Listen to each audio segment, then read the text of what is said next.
Hi there everyone, एक बार फिर से स्वागत है आपका हमारे चैनल द डीआरएक्स फैमिली पे। आज के इस वीडियो में हम लोग जानने वाले हैं मैग्नीशियम सल्फेट के बारे में। यूं तो ये जो दवा है ये फार्मास्यूटिकल इनऑर्गेनिक केमिस्ट्री में किसी और चीज़ के लिए बताया गया है, मगर इसके अतिरिक्त कैथरेटिक्स के अलावा, कब्ज को सही करने के अलावा इसका कहाँ कहाँ हम लोग इस्तेमाल करते हैं इसके बारे में भी मैं बताऊंगा, क्योंकि कई ऐसे मेरे सब्सक्राइबर हो सकते हैं या व्यूअर हो सकते हैं जो इस चीज़ को, इस क्वेश्चन को देख के यहाँ पे आए होंगे।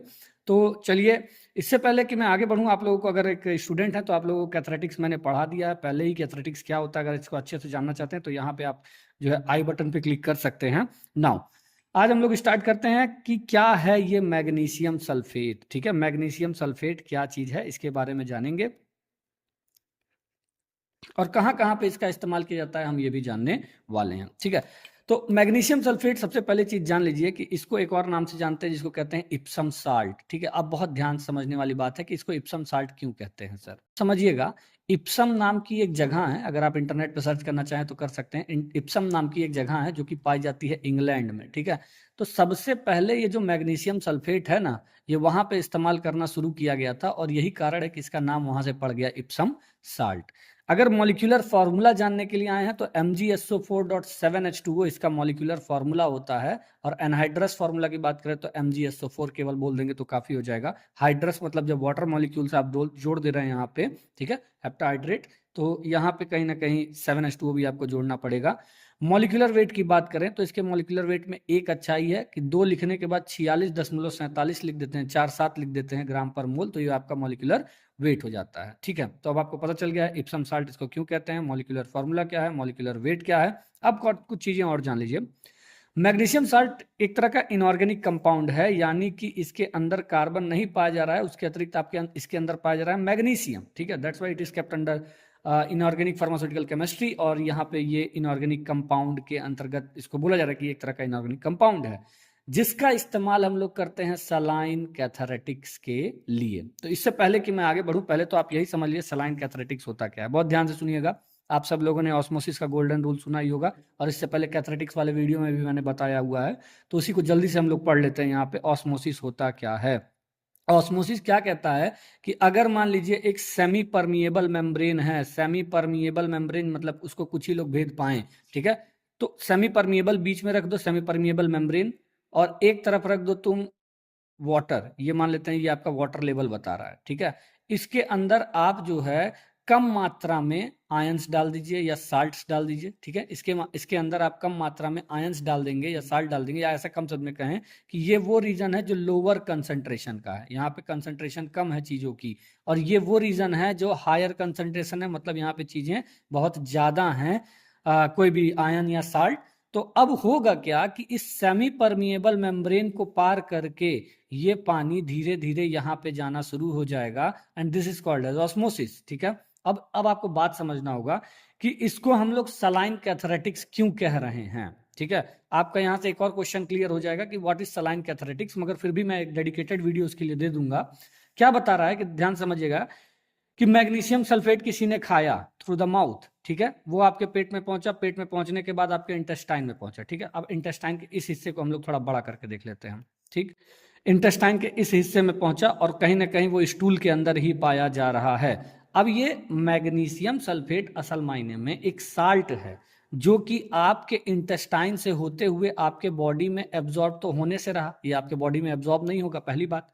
दूसरी बात, ये आपके बॉडी में से वाटर को अपने अंदर एब्जॉर्ब कर लेता है। ठीक है, अब सर बॉडी में से वाटर एब्जॉर्ब कर लेता है, असल मायने में समझना, ये जो तुम्हारा इंटेस्टाइन होता है ना, उसके अंदर ढेर सारे जो है सेल्स पाए जाते हैं, बेसिकली एक टिश्यू है, तो इसके अंदर भी तो वाटर है, इन्हीं वाटर को ये अपने अंदर एब्जॉर्ब कर लेते हैं, और जब ये वाटर को एब्जॉर्ब कर लेते हैं तो उससे होता क्या है, इंक्रीज्ड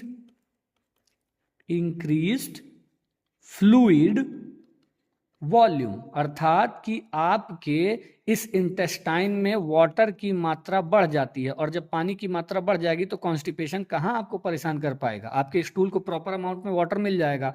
ठीक है, पहली बात। दूसरी बात, जब ये पानी की मात्रा आपके इंटेस्टाइन में बढ़ना शुरू होगी ना बेटा, तो वो होगा क्या कि बेसिकली ये जो इंटेस्टाइन के वॉल हैं इसके ऊपर एक प्रेशर पड़ेगा इस पानी के वजह से।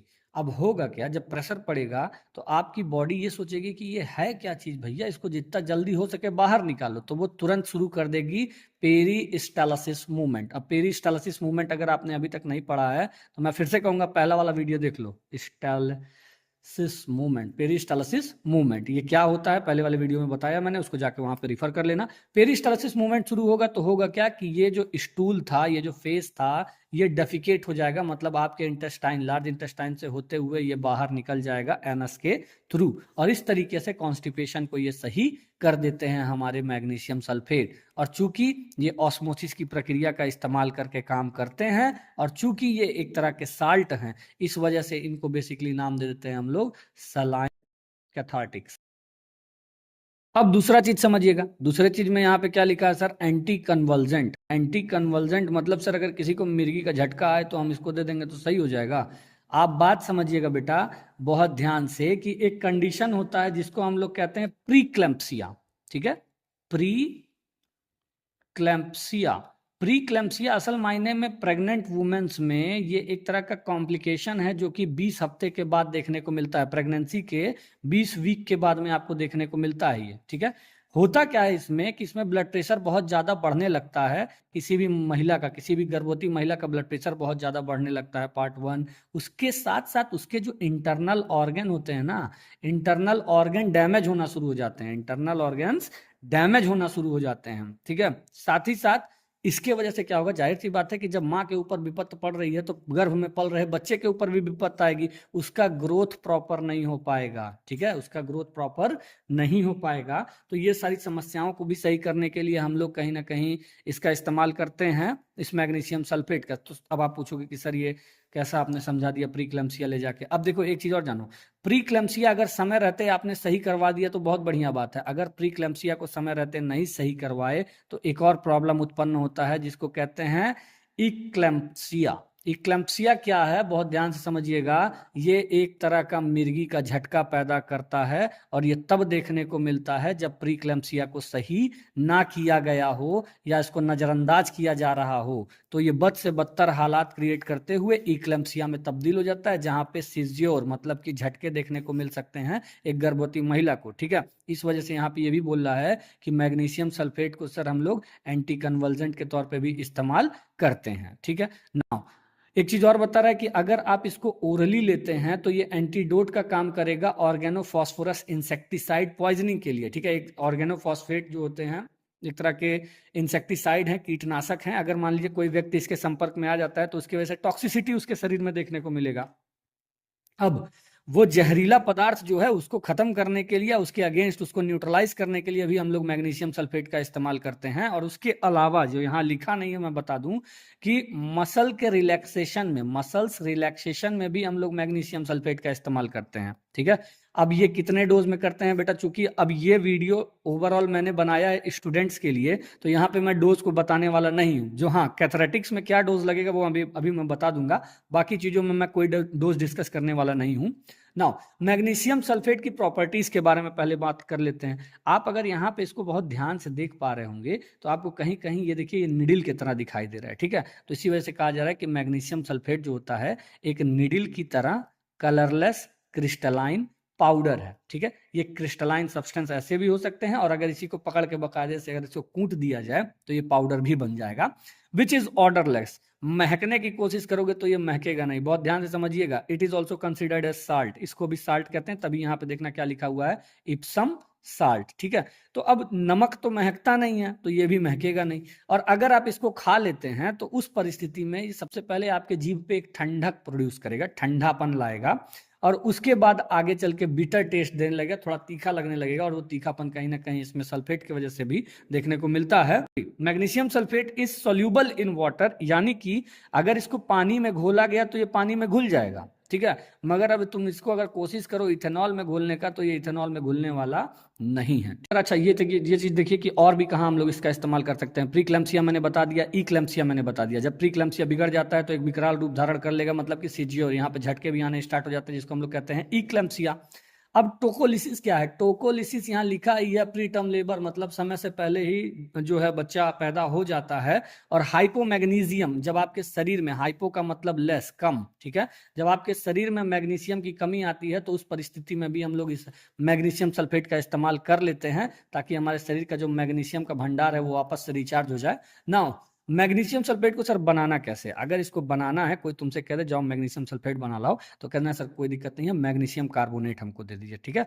मैग्नीशियम कार्बोनेट जब आपको मिल जाए तो उसको आप क्या करिए, सिंपल H2SO4 के साथ में रिएक्ट करा दीजिए, ठीक। H2SO4 माने सल्फ्यूरिक एसिड के साथ में रिएक्ट करा दीजिए। अब देखिएगा यहाँ पे क्या हो रहा है, जैसे ही आप ऐसा करेंगे मैग्नीशियम सल्फेट एक बन के सामने आएगा और यहाँ के 2 हाइड्रोजन मॉलिक्यूल्स यहाँ का 1 ऑक्सीजन मॉलिक्यूल चोरी करके H2O बना लेंगे और कार्बन डाइऑक्साइड जो बेचारा बचेगा वो असल मायने में एक प्रकार का गैस है जो उड़ जाएगा। तो यानी कि जब तुम इस एक्सपेरिमेंट को परफॉर्म कर रहे हो, अगर मान लो बीकर में, और वहां पे जलता हुआ मोमबत्ती लगा दोगे ना, तो उस मोमबत्ती को बुझाने के लिए कार्बन डाइऑक्साइड काफी हो जाएगा। Now uses of magnesium sulphate कहाँ इस्तेमाल करते हैं? सलाइन कैथरेटिक्स, बता लोगे?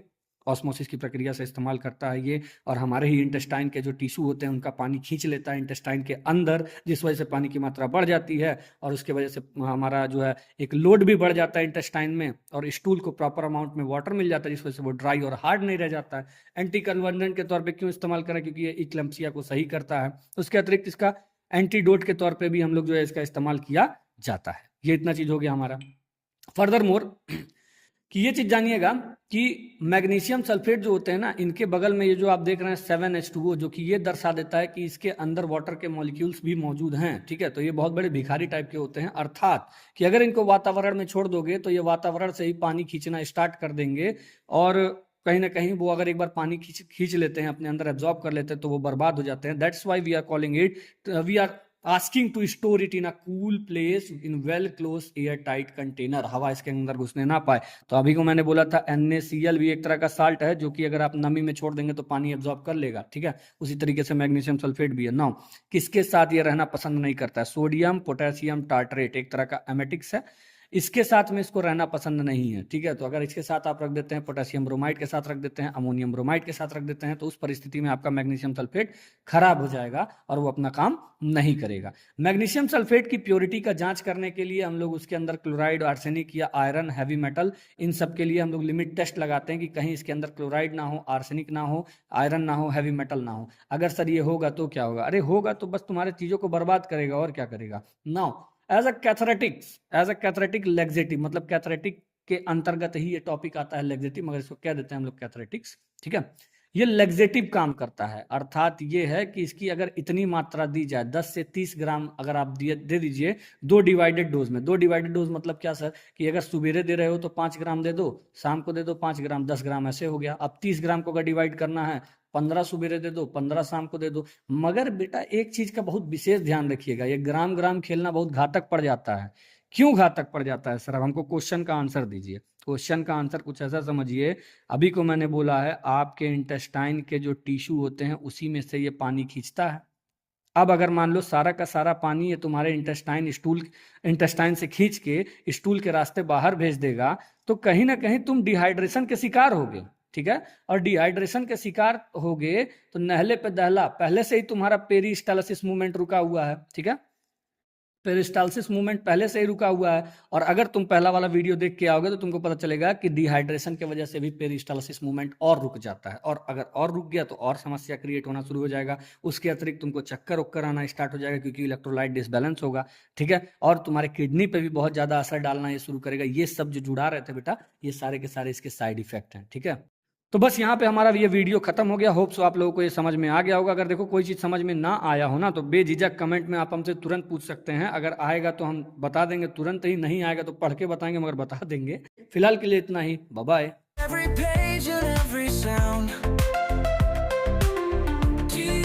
Family all around. Vibrant colors in the sky.